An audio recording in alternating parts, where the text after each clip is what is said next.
Como foi a passagem do geocentrismo para o heliocentrismo? O que acontecia na Europa na época do Renascimento?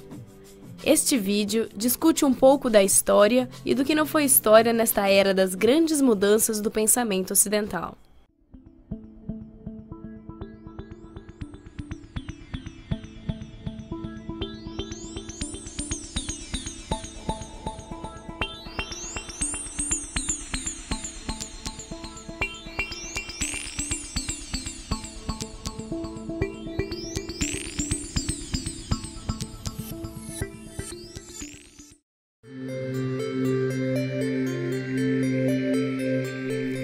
Na obra das Revoluções dos Corpos Celestes, Copérnico afirmava que todos os planetas, inclusive a Terra, giram em torno do Sol, que é o centro do universo. Para ele, a revolução diária dos astros devia-se ao giro da Terra sobre seu próprio eixo, enquanto o ciclo anual era resultante do movimento da Terra e outros planetas em torno do Sol. Por que ele resolveu desafiar os dogmas da sociedade de sua época? E como foi que Galileu e outros compraram essa ideia? O Renascimento foi uma época de mudança de paradigma na sociedade europeia. Os séculos XVI e XVII representaram uma grande modificação na forma de pensar das pessoas.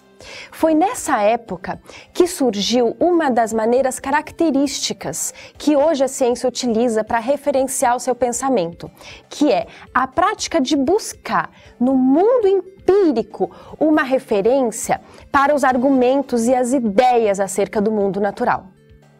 Por exemplo, Vesalius, um médico da época, quando ele quis fazer um excelente livro de anatomia humana, por que ele quis fazer isso? Porque ele queria ser admitido como médico da corte do rei da França. Onde ele foi buscar as informações? Nas escrituras? No livro muito usado na época de Galeno sobre o mesmo assunto? Não. Ele foi dissecar cadáveres. Ele foi buscar na natureza, no mundo empírico, a fonte de conhecimento para colocar no seu livro. Gradualmente, os argumentos a favor de um modelo de mundo ou de outro deixaram de buscar fundamento na obra dos clássicos e foram encontrar indícios na natureza e na observação rigorosa dos céus. A matemática e a quantificação tiveram um papel muito importante nesse cenário. Na obra de Brecht, sobre Galileu, há uma cena muito marcante. É aquela em que Galileu tenta convencer os estudiosos da academia e da igreja a olhar as luas de Júpiter pelo telescópio. E eles se recusam a olhar. Por que eles se recusam? Qual seria a razão disto? E qual o papel de Galileu na construção dessa nova ciência? Convidamos para dar um breve depoimento a você a historiadora da ciência Thaís Cirino. Thaís, como você nos auxilia a compreender essa época histórica? Bem, para nós pensarmos, sobre a revolução científica que ocorreu nessa época, é interessante nós nos lembrarmos do Renascimento e do importante papel que ele desempenhou como um precedente histórico dessas grandes transformações que a ciência experimentou no século XVII. O Renascimento é normalmente conhecido como a retomada dos clássicos, da antiguidade.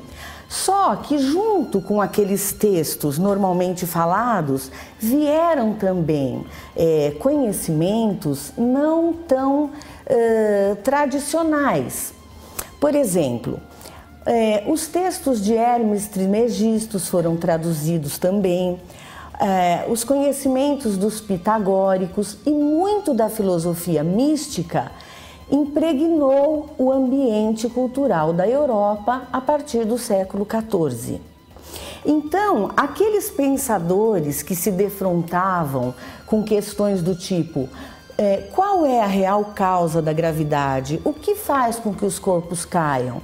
Eles não estavam apenas envolvidos com pensamentos que hoje nós consideramos científicos, mas muitos deles estavam preocupados também com uma concepção mística do mundo, com uma visão vitalista do universo.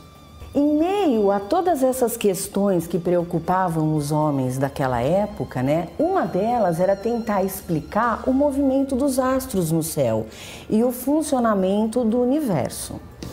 Havia a concepção geocêntrica proposta por Aristóteles e depois complementada por Ptolomeu, que praticamente foi hegemônica ao longo da Idade Média.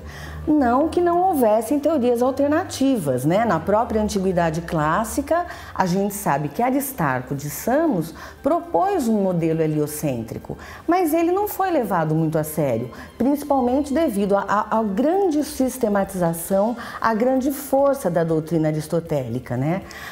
Aristóteles propõe um sistema tão completo para tratar os fenômenos naturais que ele consegue dar conta de quase tudo que se conhecia na época. Então, o geocentrismo está absolutamente coerente com todo esse corpo de conhecimento e ele permanece ao longo da Idade Média. Só que com a retomada daqueles clássicos, as ideias de pensadores que colocavam o fogo no centro do universo são retomadas. Muito provavelmente, Copérnico se inspira em uma dessas ideias e, a partir delas, ele propõe um sistema heliocêntrico. Então, para propor a sua teoria heliocêntrica, Copérnico utilizou os dados que haviam sido utilizados por Ptolomeu, mas deu a eles um tratamento matemático, que era possível calcular as distâncias dos planetas para o Sol, por exemplo. Mas ele mantém algumas ideias que faziam parte do sistema geocêntrico, como, por exemplo, os orbes e os círculos, os planetas se movendo em círculos. É somente com as contribuições de Kepler, né, que se apoia nas observações de Tycho Brahe, confere a elas uma grande sustentação matemática, que ele propõe as órbitas elípticas. E é nesse contexto que surge Galileu, naquele momento que havia um turbilhão de ideias e problemas com os quais se defrontavam os homens da ciência no século XVII. Eles estavam preocupados não só em explicar o funcionamento do mundo, um modelo planetário, mas também em encontrar um método que fosse válido para investigar a natureza, uma metodologia que fosse aceita pela maioria dos membros da comunidade científica daquela época. Nesse turbilhão de ideias, não só o papel da matemática ganhava grande relevo, como também a experimentação. E utilizando um telescópio que já havia sido inventado, ele pôde observar detalhes do mundo supralunar que não eram possíveis de serem vistos a olho nu. Por exemplo, ele constatou que havia montanhas na Lua, ele descobriu as luas de Júpiter, ele observou que Vênus apresentava fases também e, inclusive, ele observou as manchas solares. Tudo isso levou a que conclusão? O céu não é perfeito. Na verdade, o que estava em conflito não eram apenas as observações que ele havia feito do mundo supralunar, mas naquela época ainda não era um consenso entre os homens da ciência o papel que os instrumentos representavam ou desempenhavam no estudo do mundo natural.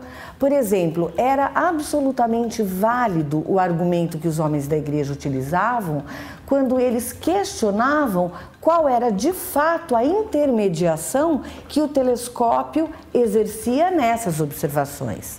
Alguns questionavam, mas isso que eu estou observando de fato é o que está lá ou é uma mudança provocada pelo próprio instrumento?